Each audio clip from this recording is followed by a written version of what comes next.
Welcome to Gambling with an Edge with your hosts Bob Dancer and Richard Munchkin.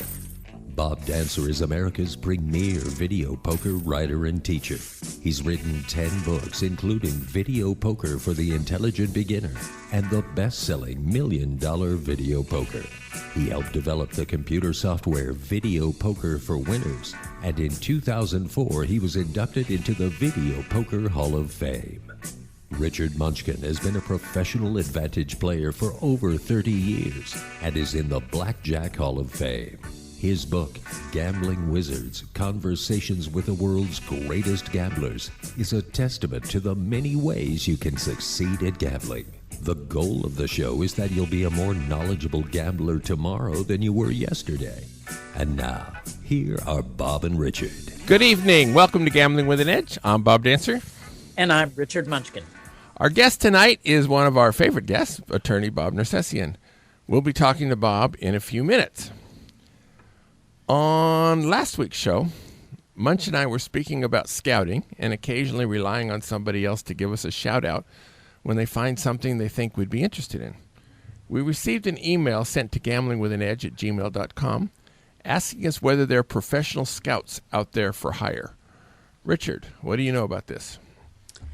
Well, it seems to me that for blackjack card counters, Stanford Wong is kind of doing that for you. He pays people like you, Bob, used to have that job, going casino to casino in different parts of the country, 18 noting years ago, the yep. rules and penetration and number of decks and things like that. So there are scouts for hire. Personally, I really tend to stay away from that just because it would be really impossible for me to find a scout who could look for every possible thing in a casino that I would want them to look for. Occasionally, if I am thinking to go to an area, I will call somebody that lives in that area and say, could you go to this casino and look for exactly this? I would think that somebody who likes being in the casinos all the time and lived in a place like Vegas or Atlantic City, I would think that they might be able to offer some value to, a certain number of people. Yeah, I would think so. I did get such a email several months ago and went to Pennsylvania, ended up getting stiffed on that.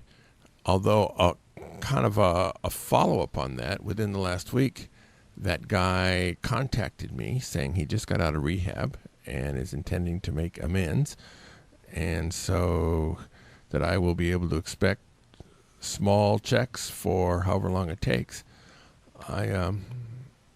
I'm not. Wow, that's great. Yeah, it's like he's got a long way before I trust him again, but I hope that comes true. As far as scouting too, there are some types of games where it's not that I hire people to go scout for me, but people will contact me periodically and say, hey, I found this particular type of game.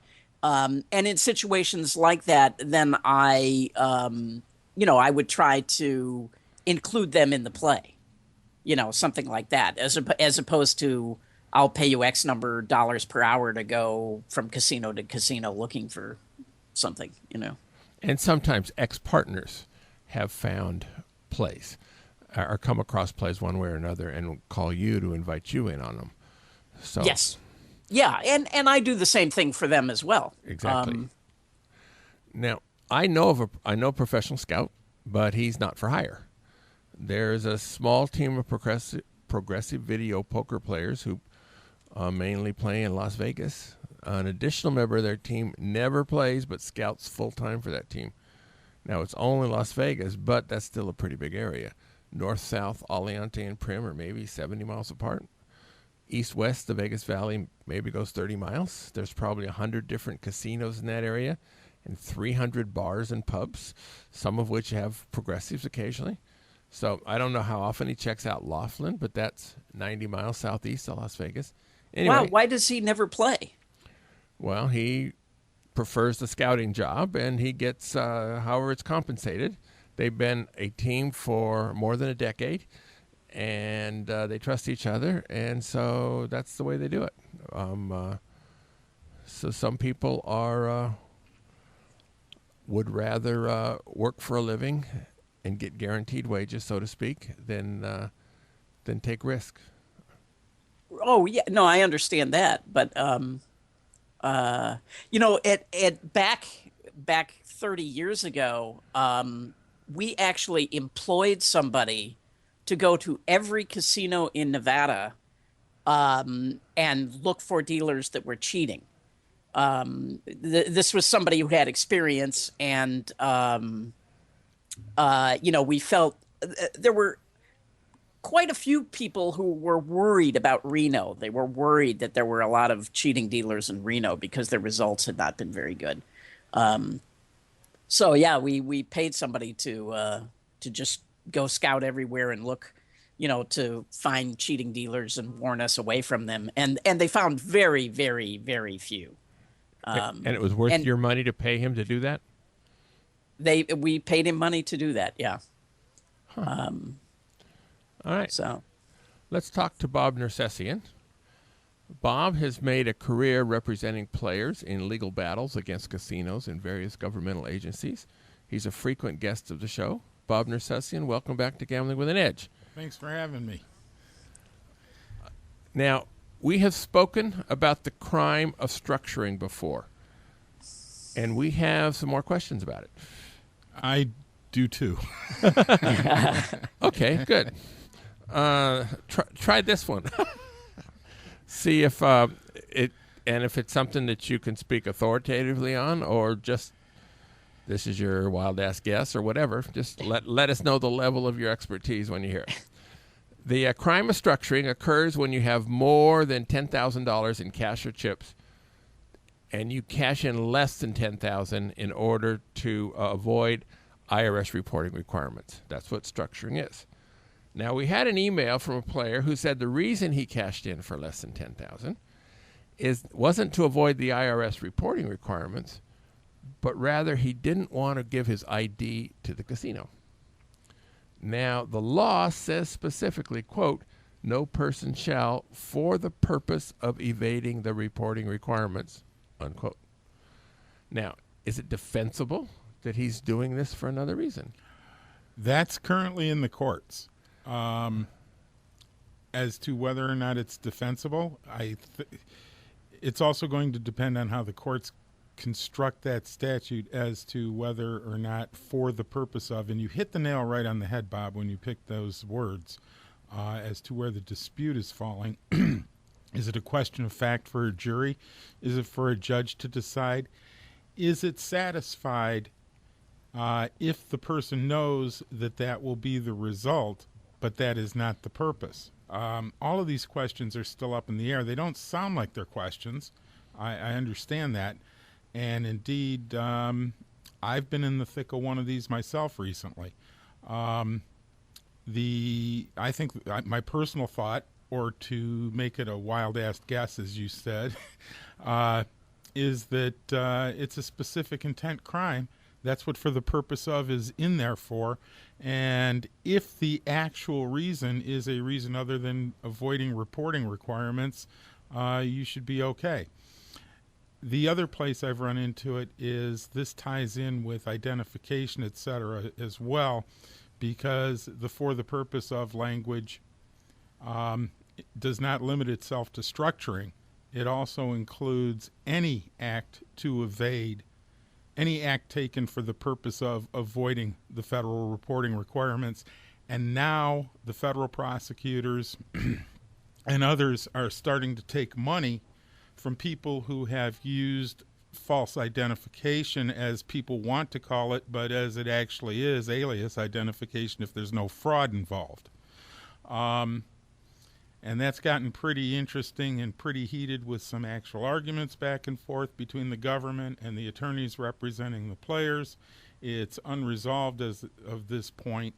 But it's going to be interesting how it plays out, because it really seems from 1,000 different directions that everybody in authority is attempting to make it mandatory that anyone who is gambling shows identification. Just to take it one step further, and I'm glad you brought this up because I was hoping to talk about this today. Recently, the Nevada Gaming Control Board agents have taken the position that the casinos can demand identification to change out amounts of less than $10,000. And this is going to be hard fought, I think. I think that they are dead wrong. Their concept is, well, you have to comply with the casino's reporting requirements and Title 31 policies. And they have a policy of tracking the less than $10,000 cash in so that they can tie it in later when you cash in more and then meet their reporting requirements. Yeah. And I am really shocked that gaming has stood behind this. There are people who have been forced to show identification at this point. Others who have stood fast, and we're in the middle of arguing, even as we speak, some of the issues as to whether or not this whole argument makes any sense. And as I am wont to sort of lean towards the gambler side, I think it makes no sense. I also think it's ridiculous. I think that the purpose, if we're going to turn on that word, is that same purpose that we consistently see with casinos, and that is that they're trying to build their databases and share data on identification. It has nothing to do with reporting requirements. But more importantly, when you turn to the statutes the reporting requirements of the casino, one, don't require them to do that.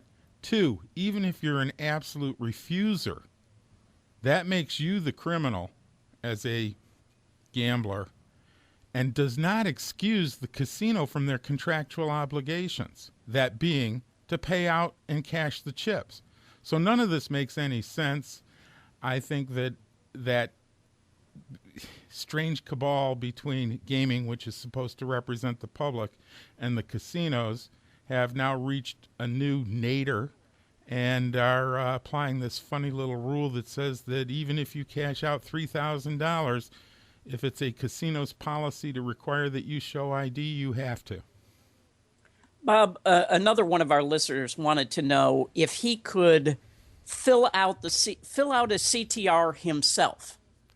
So say he wins $20,000 worth of chips, but he knows that he's going to cash them out slowly. Can he go home, get a blank CTR, fill it out, submit it, and then at least he would then not be breaking any law in cashing out slowly? Did you get this from me, Richard? No. I did get it from a mutual friend of ours, though. Okay, because self-reporting is a concept or an idea that I recently floated, and I don't know that anybody had done it before. There's no methodology to do that. I would suggest, though, that the federal government would be hard-pressed to prosecute. I'm trying to remember the form number right now. It's not technically a CTR. It's an IRS form or a Treasury form. I think it's 8303 or 8033. I'm not remembering, but there's a federal tax form that would normally be filled out. It's not technically a CTR, although it serves the same purpose, and it's a form that in the ordinary circumstances would be filled out by a person in the position of a casino. But a player would have the ability to put in all of that information and still file it themselves. And I think if anybody was coming back later to prosecute, the fact that that form was filed would be very strong evidence that there was no intent to cause any reporting requirements to be evaded. And along with this, I've talked to a U.S. attorney, an assistant U.S. attorney on this issue. Didn't really get an answer. Got a look of curiosity, like, wow, that's interesting. But my point was, in essence, to lobby for the ability to self-report and continue to play anonymously as gamblers. Also pointing out that the entire CTR and financial reporting and money laundering scheme, if you will, has taken up professional gambling and made legal activities difficult with no gain to the government, and somebody should do something to allow this to exactly what you're saying to occur. Isn't it restraint of trade? Well, right? So's the requirement that you get a business license. The government can do what they want. How long ago was this $10,000 limit done? I mean, there's been inflation since then, hasn't there? Yes. And the other thing is, people don't understand, the general public and the government has no concept of the kind of money that turns in professional gambling in order that the people who are playing can have a sufficient bankroll and utilize the law at large numbers to pretty well assure that they're going to be making a living. So when they see these numbers, red lights go off in anybody's head wearing a badge, with the reaction of, you can't even have that much money and have it legal. All right. Let's. I just want to mention that there was an article in the paper today that somebody high up in the DOJ or Treasury gave a talk at the G2E just a couple of weeks ago, basically saying that they were going to be cracking down even further on the casinos about their reporting.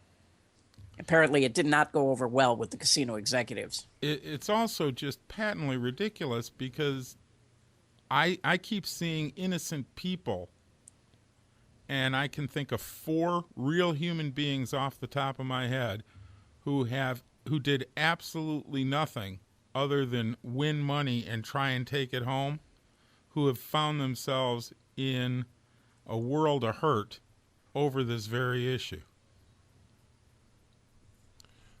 All right.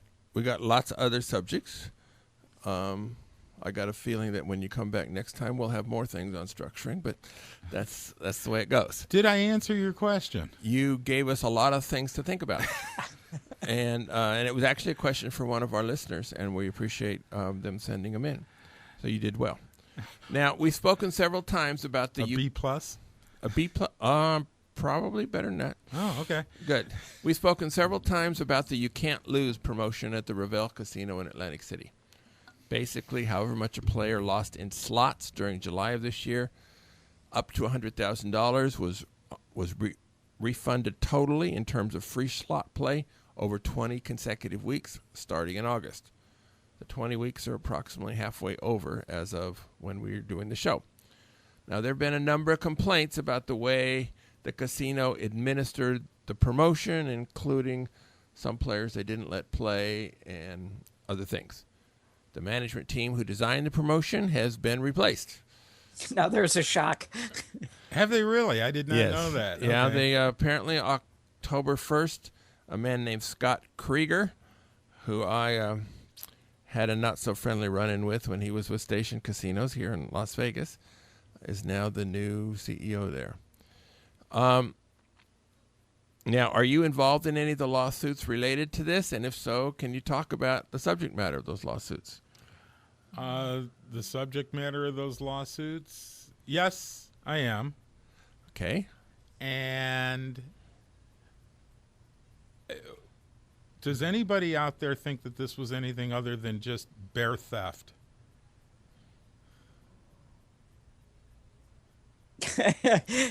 Not me. I mean, I want to bet with Bob, because the reason I didn't go play this was because of exactly what happened. I mean, Well, and what's the basis of going after, or the basis of the lawsuits is your question? You can't steal from people.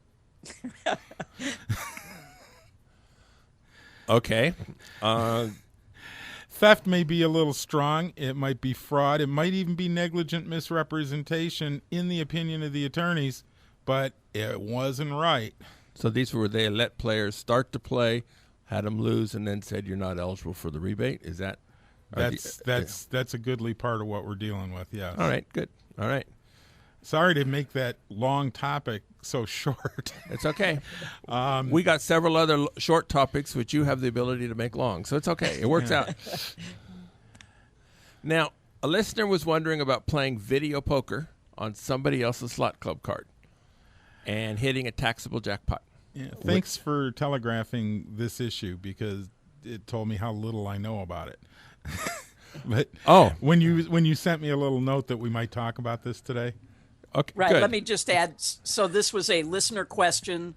He, I guess, had previously been 86th, and he sent the question if he was in playing on someone else's card, and he hits the jackpot. But now, when they come up to pay the jackpot, he gives them his real ID and real Social Security number.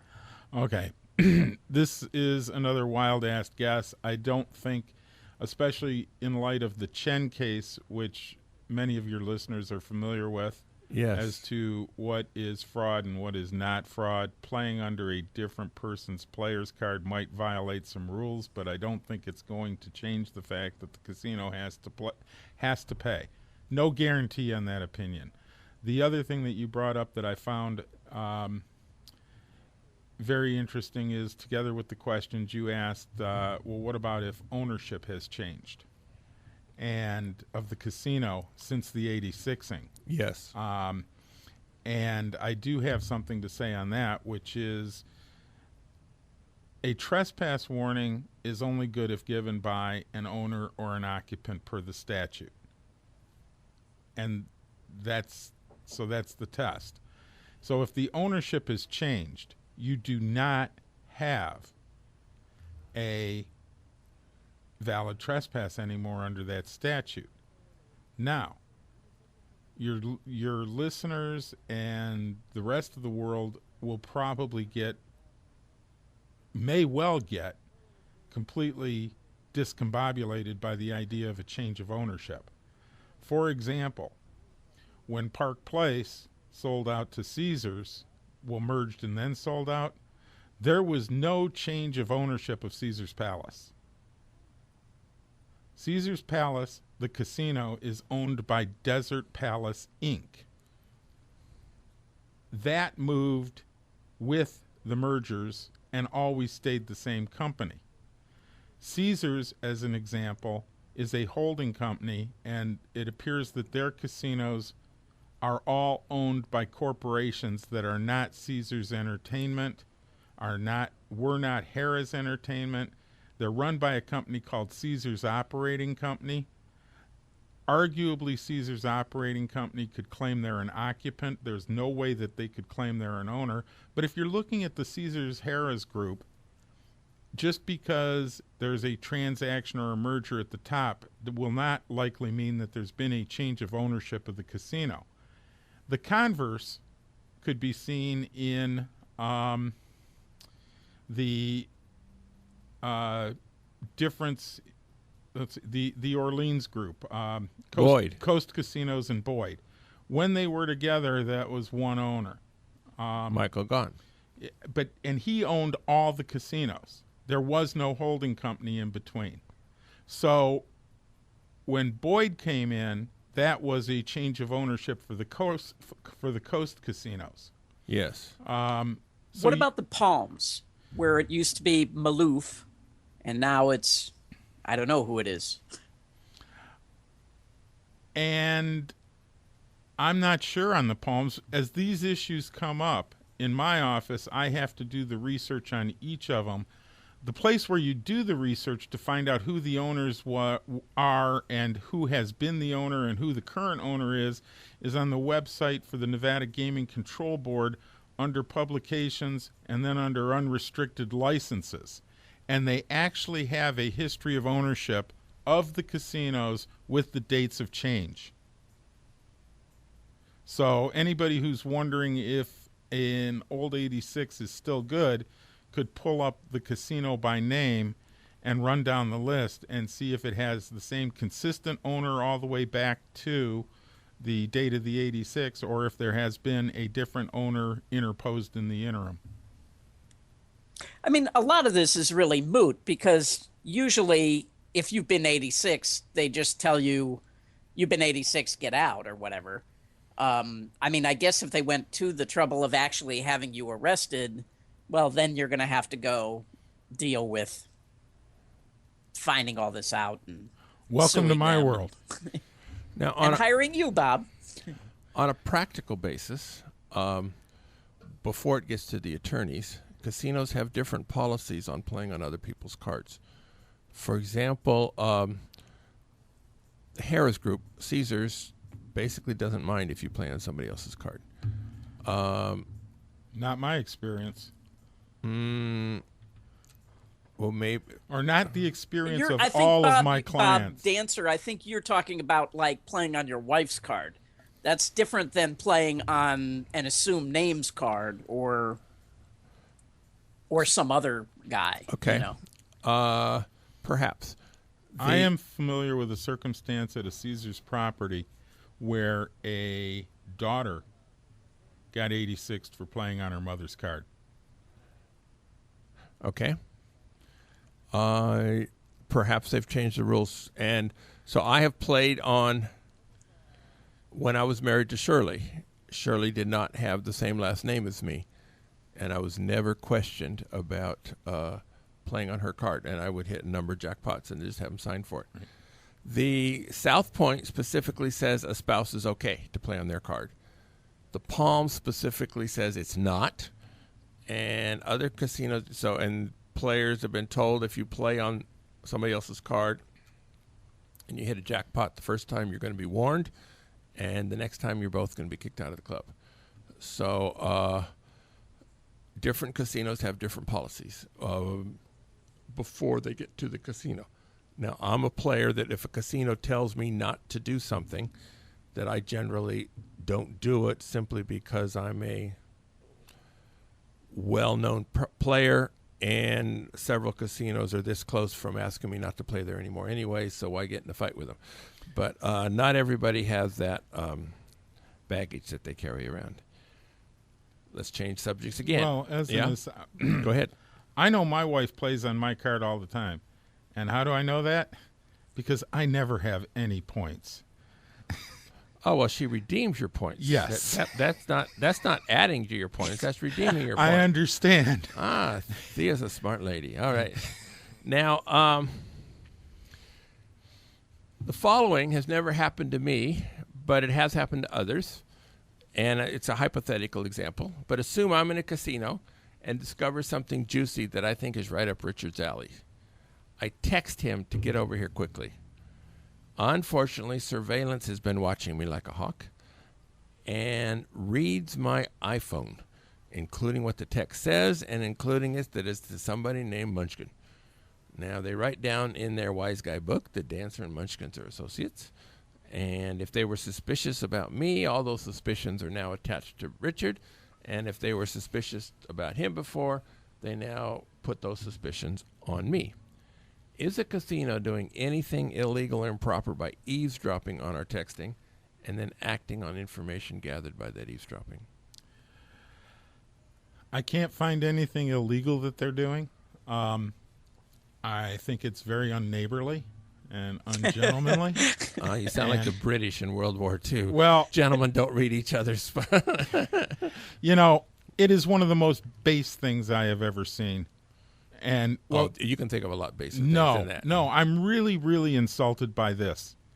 And you just got me on my horse, and you can hear it in my voice. I can't believe that these people think that that technology that has been essentially mandated for the safety of the patrons and to prevent cheating by getting cards and stuff like that can be used so willy-nilly for the invasion of privacy. Just a little side note. I've got a case right now. It looks like it's going to go to a jury trial. One of the things that I have on my side is the fact that they have at least 4 photo and video montages of texts that were going on between a number of people that I've gotten in discovery.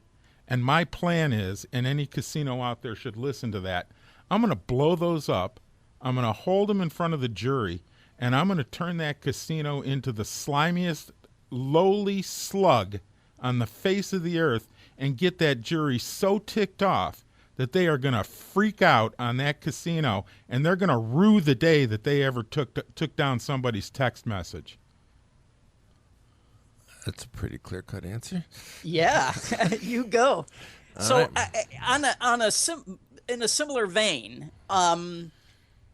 if the casino gets your license plate either through their cameras in the garage or whatever, and then gets information about you from DMV, are there any, and then 86s you because they find out who you are because of what they found out from DMV? How'd they get this from DMV?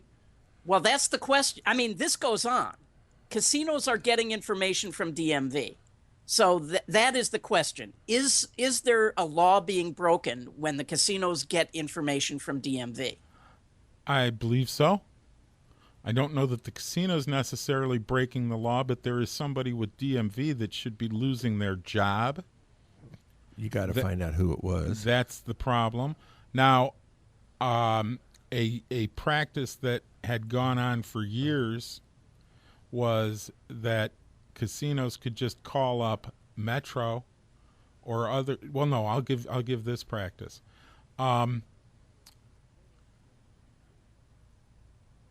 Casinos would get information from Metro, from a scope, to add into the private investigator databases that were out there on individuals. And there was an informal arrangement whereby there was information sharing between casinos and police agencies. For the most part, I believe that's been stopped now, but I was never able to pin down a single individual at Metro who was releasing the information. Now, to the credit of what's happened since we've taken on stuff like this, I was talking to a prosecuting attorney last week, and I described a situation where a casino had held an individual for the local police to come over and get his identification, even though the casino had no right to compel the identification, and then turn it over to the casino. And as those circumstances were explained, this district attorney, or this prosecuting attorney, got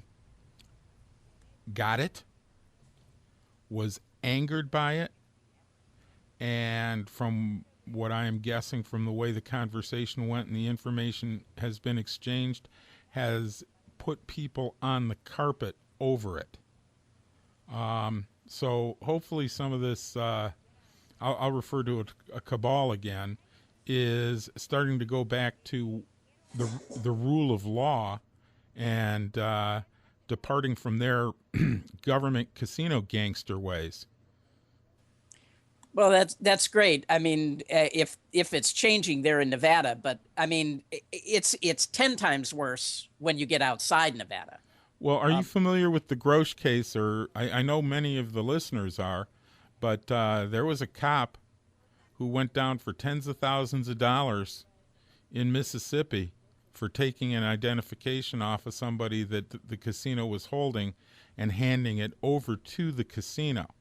It's not even a close question. If the casino is holding you to only get your identification and a police officer shows up and assists, that's false imprisonment while the casino's holding you, and it turns into, or the police officer is aiding and abetting, and it turns into a civil rights violation at that point.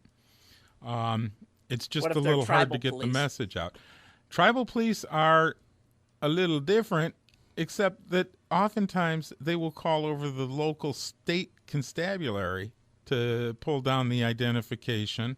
And now you have state action against a state actor and a lawsuit waiting there against that cop who showed up. And at that point, you will still chill it, because once the local people find out or realize and recognize, holy crud, I am liable personally for this, they'll stop doing it and stop assisting Indian casinos in that kind of activity. Interesting. I hope you're right. Yeah, good. Well, I've seen it happen in 2 instances, one in California, one in Arizona, where policies have changed. But I know that there's also, 9,800 other police departments out there. Right. No, I have to say, Bob, I one time was pulled over outside an Indian casino in California, and they asked my passenger for his ID. And my passenger said, "I'm not driving. I don't need ID." And they let it go. So. Yeah. And Richard, that see, the police, and it's been sanctioned by the courts also, have taken a perspective of, we can ask pretty much anything we want, and if people just comply with it, oh well. So Yeah. You get questions like that all the time.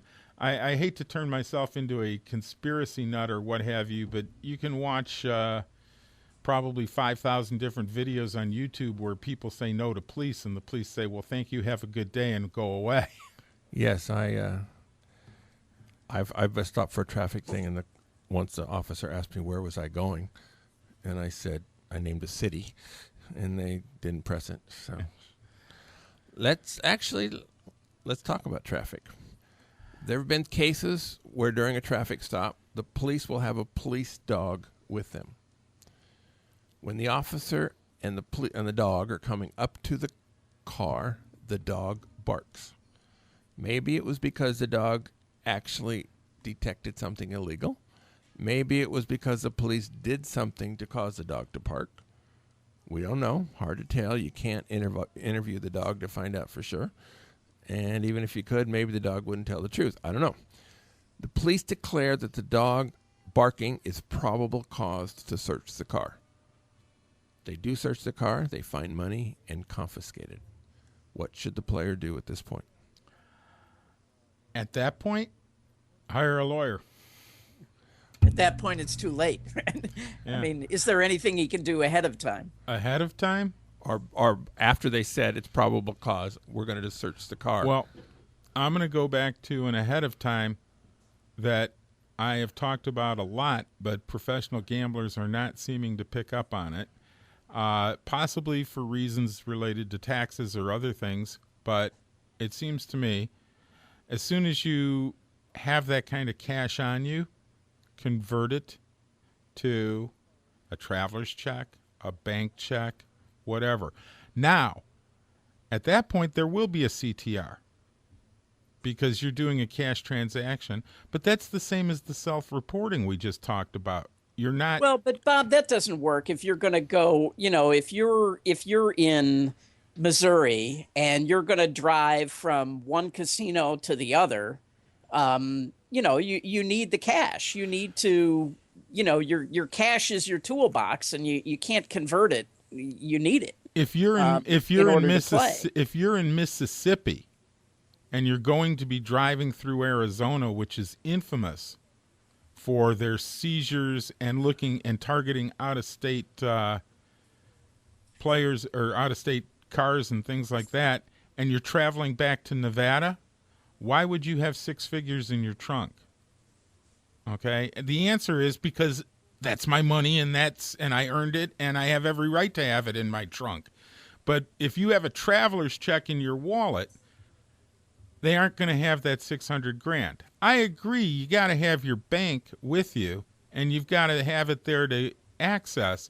But is there any? Actually, I know that there are a couple of plays where you need 6 figures in your pocket, but other than those, carry what you have to in green and keep the rest of it in something that is not cash. Well, that works when but you're the coming. police have been confiscating a lot less than six figures. I understand. So on the way home, don't carry the 20. But Okay? on the way home, though, is different than on the way there. I understand that. I do. So what I'm saying is, and curiously, as you say that, the four circumstances where this has come up in my office, the same kind of situation you're talking about, have all occurred on the way home. I have no idea why. Maybe there's some casino reporting or things of that going on, but all four instances dealt with on the way home. If you're getting rid of half of the issue, get rid of it. Now, another problem or another issue in this respect, and I just lost my train of thought, but I want to talk about what you should say to the policemen when they pull you over. They always have some BS reason they pulled you over. You know, you didn't signal changing lanes or something like that. I right? understand. And then they ask you, you don't mind if we search your car, do you? Well, there are dash cams that you can put on your car that will show that you hadn't been doing anything wrong. For example, one of the common things they will say for this trumped up stop is you were failing to maintain your lane. If you have a video with the audio of that cop coming up to the car and saying you were failing to maintain your lane, and you have the last 25 minutes of a digital recording that shows that you never once left your lane, that cop's going to have a hard time. And these things are not necessarily expensive. They're ubiquitous in Russia, where there's a huge insurance scamming underground going on, where people jump in front of cars. So everybody's now put these digital video cameras on their dashboard. It sounds like a way overblown thing to do. It's a shame that I even have to raise this kind of issue in America as a way to protect yourself. I think that's a great idea, actually. Yeah, okay. Well, can you get it at Sharper Image? Where do you get these things? I think they got them at Radio Shack. I think they're like $150, and they'll record 2 hours digital and then roll over on themselves. Yeah, so, that sounds like a great idea. Including sound. And they're not illegal, and they're not... No, they're not illegal. And you don't have to inform the officer that he's being taped while he's talking not to you. Being taped. Well, his voice is. Well, okay. But see, that depends on the state. Well, we can drive around. Which state should we drive around? But on the seizure stuff, the remedy that has to be used, or the only remedy that is out there, is a disgustingly, it's another just shame that it has to be this way. But the only answer is to write your congressman, because the courts and the legislatures have given the police so much authority in this seizure law that it's open season on anybody carrying cash. Well, our Congress is too busy doing nothings for us. I don't know if they'll have time for us. So, all right, Bob, thank you. It's always fun and educational when you're on the show. Are we done? You got 15 more minutes. All right. I can pontificate all day. We'll come back after the commercials. Good. We have to pay some bills, and we have some things that if we have time to talk about, we can. The South Point has more than 10,000 games, returning more than 99%. That's more than anyone else. In October, you play for buffets. Earn 300 points prior to 1 p.m. Monday through Thursday and earn a free lunch buffet. Play a total of 600 points prior to 8 and earn a free dinner buffet, whether you've gotten that free lunch buffet that same day or not. They usually have double points on holidays at the South Point, but according to the head of Slot Club when I spoke to her today, it's official they will not be having double points on Halloween. The free video poker class this coming week is 9-6 jacks or better multi-strike. Multi-strike is a 4-line game where you pay in advance for all 4 lines, but only get to play the second line if you win on the first line, and then only get to play the third line if you win on the first 2, and you play on the fourth line if you win the first 3, where winning means at least get your money back. To compensate for the fact that you only get up to each of the higher lines about 50% of the time, you get your winnings on the second line multiplied by 2, your winnings on the third line multiplied by 4, and winning on the top line multiplied by 8. The strategy is different for all 4 lines because just getting to the next line up has value.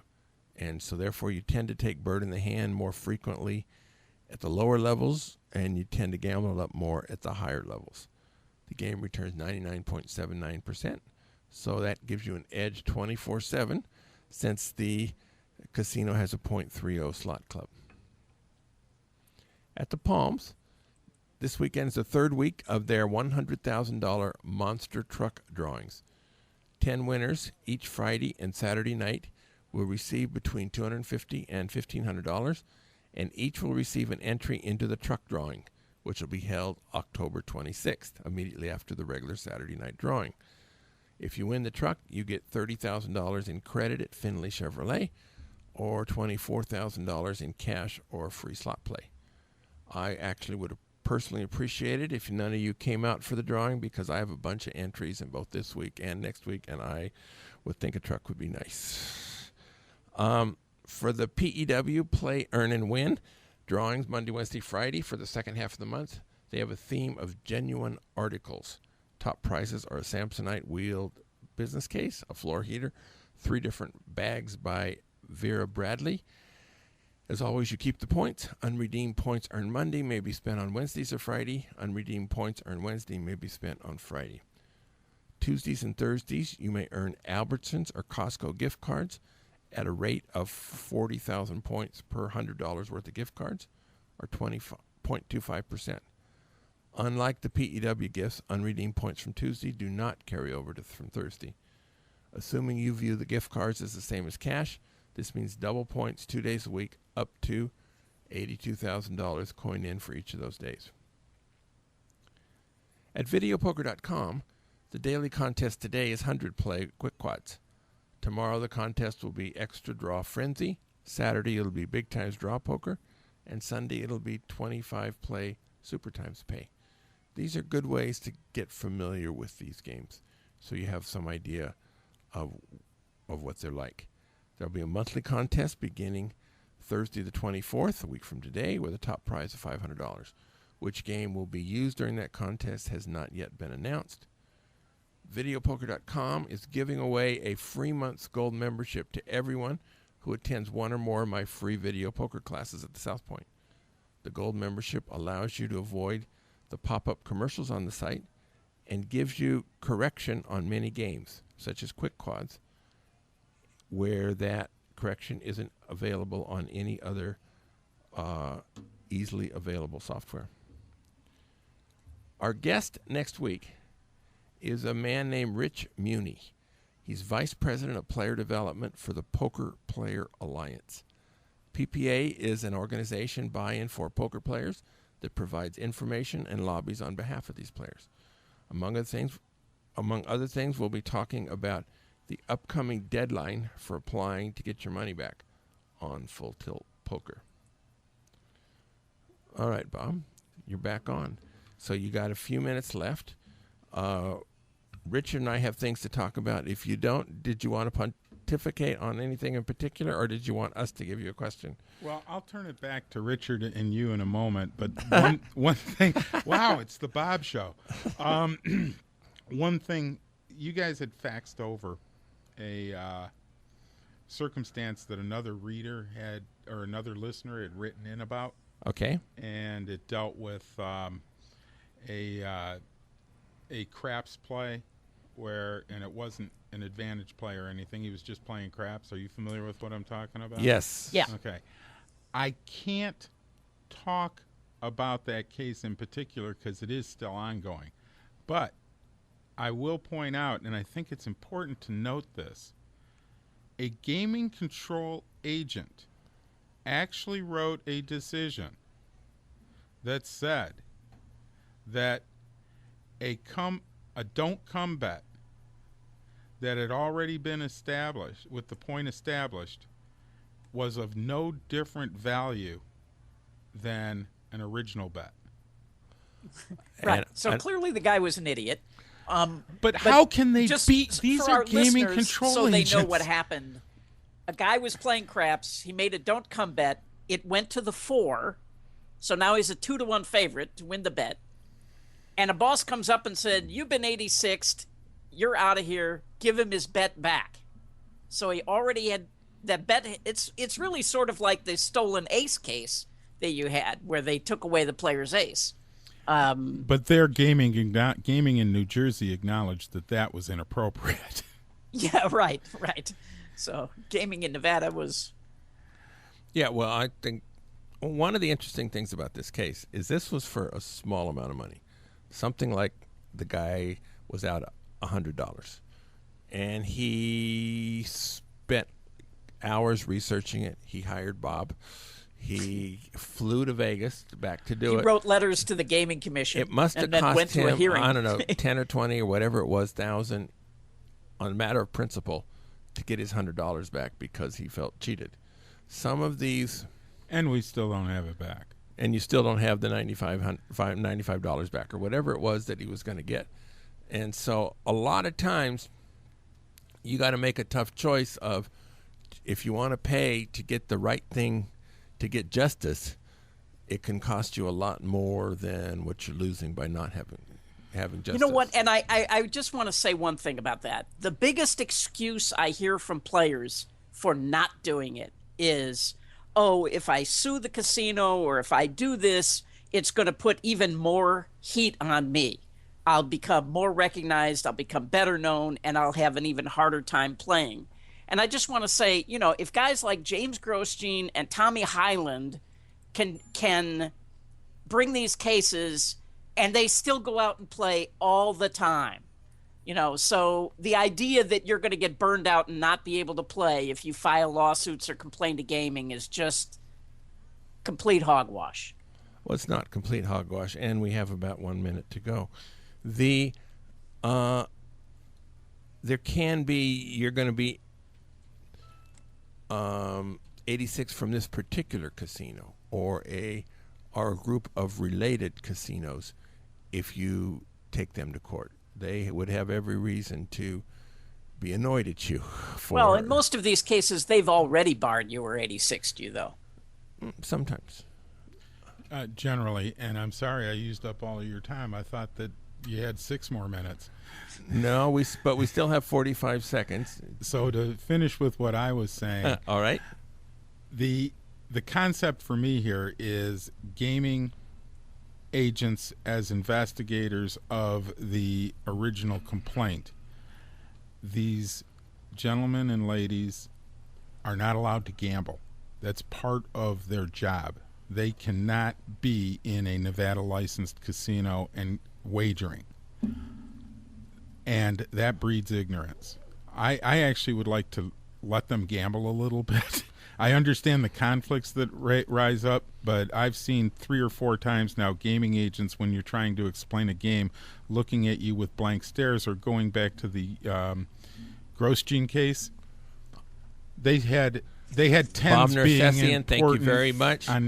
Good night, everybody. Poker. Go out and hit lots of royal flushes. You've been listening to Gambling with an Edge with your hosts Bob Dancer and Richard Munchkin. Subscribe to the show in iTunes, and episodes will be delivered to you automatically every week. Archived versions of past shows may be found at bobdancer.com and richardmunchkin.com. We welcome emails at gamblingwithanedge@gmail.com. Bob Dancer and Richard Munchkin are both available on Facebook and welcome your questions. The sponsors for the show are the South Point Hotel, Casino and Spa, the M Resort, the Palms Casino Resort, and the website videopoker.com. Join us again next week for another Gambling with an Edge.